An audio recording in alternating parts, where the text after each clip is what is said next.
2 in the morning and John's phone lights up on the nightstand. Low balance alert. He flicks it away without even reading it, the same way you'd brush off a mosquito, and drifts back to sleep in a house worth more than most people earn in 10 years. On paper, John is crushing it. A $200,000 salary, a German luxury SUV parked out front, a job title that looks fantastic on LinkedIn. Now meet Elena. Same company, same start date, same $200,000 salary, same everything on paper. Except Elena actually sleeps at night. Her car is older and fully paid off. Her apartment is smaller.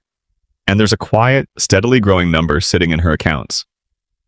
That number means she could walk into her boss's office tomorrow morning and simply quit. Identical income, completely opposite lives, and the entire difference comes down to a single figure on both of their paychecks that neither of them ever thought to circle. Once you see how enormous that gap eventually becomes, it's going to make your stomach drop. My name is Nick, and today we're breaking down how you can earn great money and still end up completely broke. If you've ever glanced at your salary, then at your bank balance, and felt like you were looking at two entirely different people's lives, hit subscribe, because we're about to walk through exactly why that keeps happening. Quick disclaimer, I'm not a financial advisor, and none of this is financial advice. It's just me overthinking why smart, hardworking, well-paid people keep waking up feeling broke. And before you write this off because you're not pulling in 200 grand, stick around. This isn't a story about rich people problems. It's a trap that operates identically whether you earn $60,000 or $600,000. John is simply standing a little further up the same ladder you're already on, and everything happening to him is waiting for you at the top of it too. So let's make sure you spot it coming.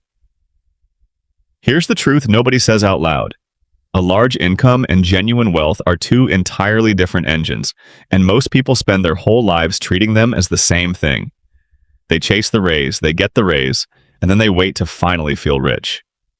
That feeling never arrives. Income is what flows in, wealth is what you actually hold on to, and the space between those two ideas is where an alarming number of high earners quietly drown. Here's a number that should catch your attention. Depending on which survey you check, roughly half of Americans earning six figures describe themselves as living paycheck to paycheck. We're not talking about people scraping by on minimum wage. We're talking about people bringing in $100,000 or more. And even near the very top, about 1 in 3 people earning over $200,000 a year say the exact same thing. 1 in 3. Pulling in $500,000 annually and still stretched thin by the last day of the month. Now, some of that is self-reported, and feeling broke isn't necessarily the same as being broke. So let's use a harder measure. The Bank of America Institute examined actual account activity, real spending, not vibes, and discovered that roughly 1 in 5 households earning above $150,000 a year is burning nearly everything they bring in just on necessities. One of their economists summed it up bluntly. You buy a house, you buy a couple of cars, and before long, every dollar is already spoken for by bills. That single sentence is the entire trap. So where does all that money actually go? Because $200,000 is genuinely a lot of money. Let's trace it dollar by dollar and watch it disappear. Because the first thing that happens to a big paycheck is that a massive chunk of it was never really yours to begin with. Let's talk about the piece everyone underestimates. Taxes. Not in the grumbling uncle at Thanksgiving sense, but in the purely mechanical sense of how a large salary shrinks before it ever reaches your account. Say you're single, earning that $200,000. The federal government runs a progressive tax system that most people badly misunderstand. When you cross into a higher bracket, only the dollars that fall inside that bracket get taxed at the higher rate. So no, getting a raise doesn't secretly make you poorer. Let that myth go. But here's the catch that actually bites. Every additional dollar you earn at the top of your income gets taxed at your highest marginal rate. So John, celebrating his shiny new raise, watches a third or more of it disappear before it even lands in his account.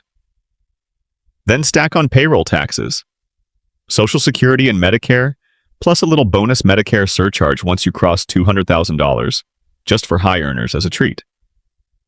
Then add state income tax, and this is where geography quietly picks your pocket.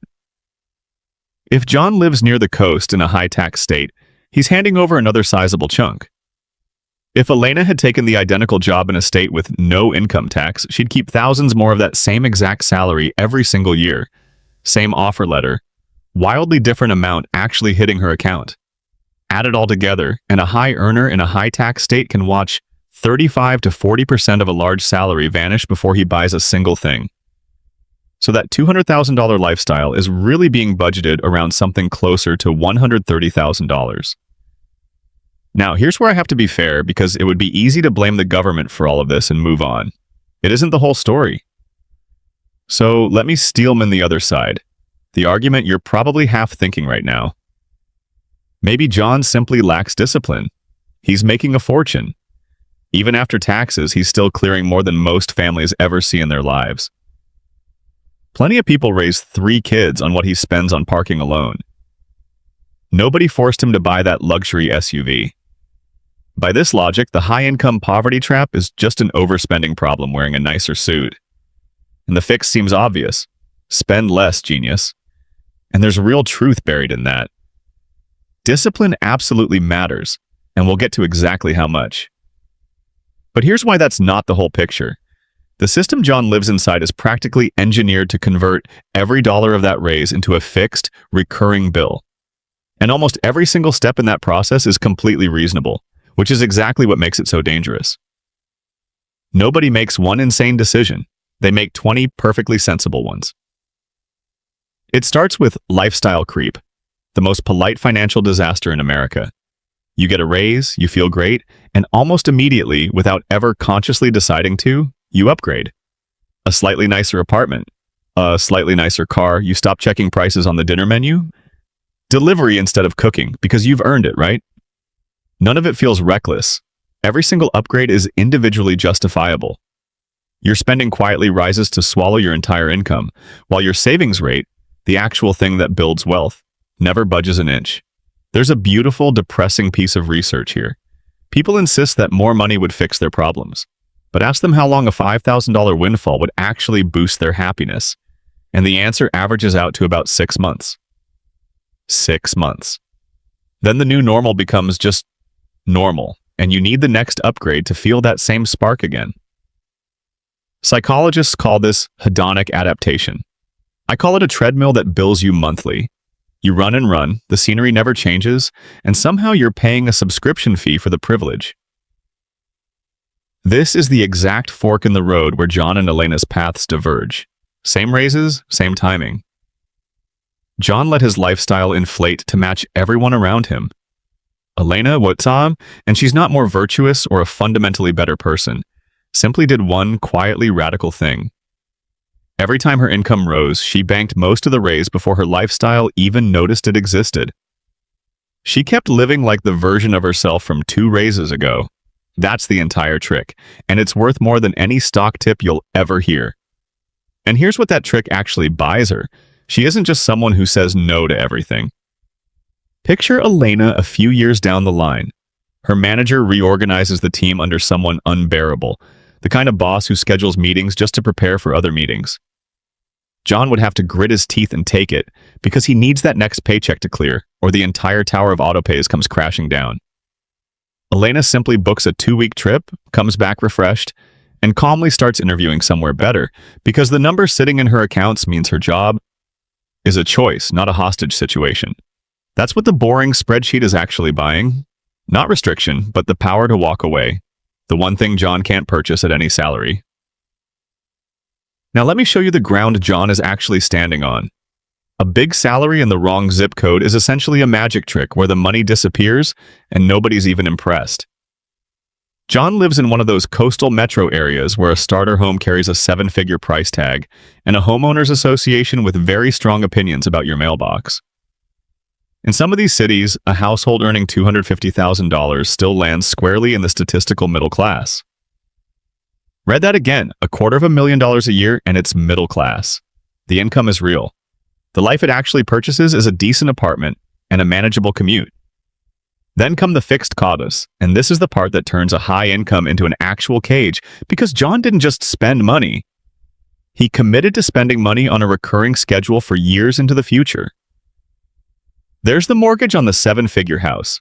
If he has a kid, daycare in his metro area runs around $1,800 a month per child. That's not a typo. And there isn't a single state in this country where infant care meets the government's own definition of affordable. Not one. Then there's the car.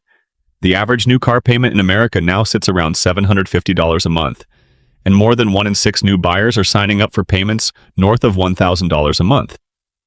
$1,000 monthly for a depreciating hunk of metal that starts losing value the moment it leaves the lot. John has 2 of those parked in his driveway because of course he does. And here's the exact moment the cage clicked shut. Last spring, John's stock grants finally vested, $100,000, real money, his name attached to it. For about a day, he felt genuinely rich. Then he did the math. Not liquid for another year. A chunk goes straight back to taxes, and the rest was already spoken for before it even landed. The roof, the property tax bill, the balance on one of the cars. So he closed his laptop and told his kid they couldn't afford summer camp this year. On $200,000 a year with $100,000 in stock sitting right there. He said no to summer camp. That's not a man who's careless with money. That's a man whose money is already spoken for before he even wakes up. Every single one of those expenses is individually defensible. The house sits in a good school district. The car is safe. But add them all together, and John has converted his enormous income into an enormous burn rate. His money isn't really his anymore. He's a very well-paid courier, shuttling cash from his employer straight to a list of people he owes. That's what golden handcuffs actually are, and it's not a metaphor. It's a monthly auto-pay. Which brings us to the illusion sitting at the center of all this. From the outside, John looks rich. Great house, great cars, great title. But being rich on paper and being rich are not the same thing, and confusing the two will quietly wreck you. Let me show you the number that actually matters, the one nobody puts in their view. Net worth. Everything you own minus everything you owe. And here's a magic trick the statistics play on you. Look up the average net worth of an American household, and you'll get something north of $1 million. So you assume everyone's secretly loaded. But that average is lying to you. A handful of billionaires walk into a bar, and suddenly everyone's average net worth is technically $100 million. Doesn't mean you can buy around. The number that actually tells the truth is the median. The person sitting right in the middle, holding around a couple $100,000, most of it locked up in home equity. They can't spend without selling the roof over their own heads. Even the top 10% of earners, the biggest incomes in the entire country, typically sit at a few million, nowhere near the private jet fantasy the salary seems to whisper about. And a large chunk of even that is what I'd call phantom wealth. It looks fantastic on a balance sheet and does absolutely nothing for you today. Home equity you can't touch. Retirement accounts you can't crack open for 20 years without a penalty. Stock grants that either haven't vested yet or vested and got swallowed before lunch. Just ask John. It's real, sort of, eventually, but you can't eat a spreadsheet, and you can't hand an emergency room a slice of your home equity. There's an old idea from The Millionaire Next Door that nails this perfectly. The real millionaires were rarely the flashy ones. They were the boring people living in modest houses, driving paid-off trucks. The flashy crowd that looked rich often had almost nothing behind the curtain. The authors even gave this group a name: under-accumulators of wealth. High income, low net worth. A club John is, at this very moment, essentially the president of. So we've traced the money all the way down, and what's left is the single number that decides your entire financial future. Remember, back at 2 a.m., I mentioned there was one figure on both of their paychecks that neither of them circled. Here it is, your savings rate, the percentage of what you earn that you actually keep and put to work. And I'm about to show you, with real math, exactly how enormous that stomach-dropping gap becomes. Take John and Elena, same $200,000 income. John, after all his perfectly reasonable upgrades, saves about 5%. Elena, still living like her past self, saves 20%. That's the only difference between them. Now, run that forward 30 years at a normal, unremarkable market return of around 7%. John, at 5%, ends up with roughly $900,000, which sounds perfectly fine right up until you see the other number. Elena, at 20%, same salary, same market, same everything, ends up with around $3.8 million.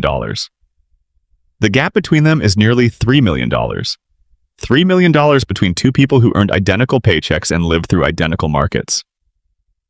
The only thing that ever changed was that one number neither of them noticed on day one.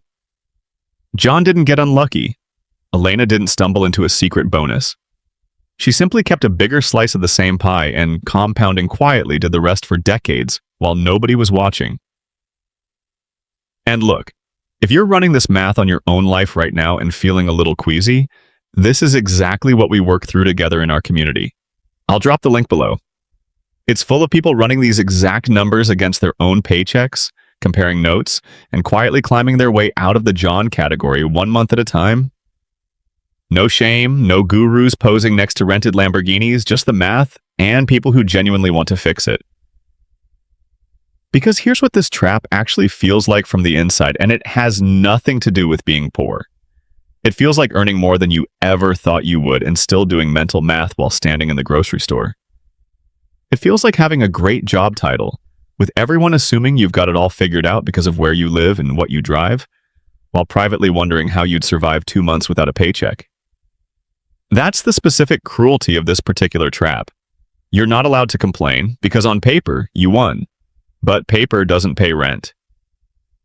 And then there's the part that lives entirely inside your head, which might be the most expensive part of all. Because even if John fixed everything tomorrow, he'd still have to fight the one opponent no raise can ever beat: comparison. There's real research showing that when the people around you start earning more, your own happiness drops, even when your income hasn't moved an inch.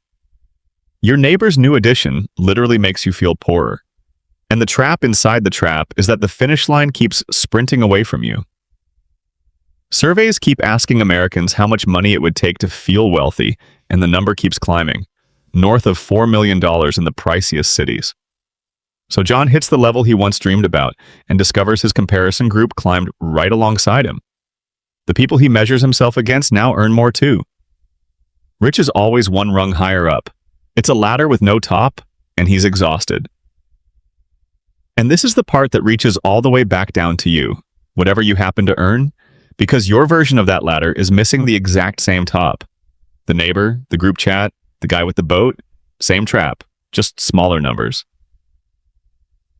So how do you actually climb out of this? Because I refuse to just describe the hole in loving detail and then wave goodbye. And here's the whole game. Fix your savings rate before you fix anything else. Not your income, your savings rate. It's the single number that separates John from Elena, and it's the one thing fully within your control. Bank your next raise before your lifestyle even finds out it exists, like hiding the good snacks from yourself at the back of the cupboard. Automate the transfer so it happens before you get the chance to talk yourself out of it. Let your savings rate climb alongside your income instead of standing frozen while your spending sprints ahead of you. Second, guard against fixed cost lock-in like your future depends on it, because quietly, it does. The mortgage, the car payments, the tuition, the zip code, those are the golden handcuffs, and handcuffs don't care how nice the bracelet looks. Keep your fixed costs to a controlled slice of your take-home pay, and you protect the one thing a big income is actually supposed to buy you: options. The power to say no, the 2-week trip then quit energy that Elena has, and that John pawned off one upgrade at a time. And third, change the scoreboard. Stop measuring your life by your salary, because salary is just the water pressure in the pipe. What actually matters is how much you catch in the bucket. Track your net worth, and better yet, your liquid net worth, the money you could genuinely get your hands on if life kicked your door in next Tuesday. That number, not your paycheck, is the real measure of whether you're free or simply extremely well paid. And unlike your salary, it's a number nobody can take back from you in a layoff. So let's return to John and Elena one final time. Same desk, same $200,000. 10 years in, John still looks like the clear winner. Better car, bigger house, a title that photographs beautifully. But Elena is the one who can walk out the door whenever she chooses, because the boring number she's been quietly building is finally big enough to catch her. John is rich on paper and broke in reality. Elena looks completely ordinary and is quietly, genuinely free. And that's the exact work we keep doing over in our community, turning ordinary paychecks into that kind of freedom. Here's what I need you to walk away with. The difference between them was never the salary. It wasn't luck, and it wasn't some secret nobody bothered to tell you. It was one number, the one they both ignored at 2 a.m. on day one. And the genuinely good news is that you can change it, starting with your very next paycheck. A big income buys a life that looks incredible from the outside. It cannot buy you freedom. Only the number you actually keep can do that. The raise was never the real prize. What you keep is the prize, and nobody, not the bank, not the dealership, not the guy swiping away a low balance alert at 2 in the morning, is ever going to circle that number for you. You have to circle it yourself.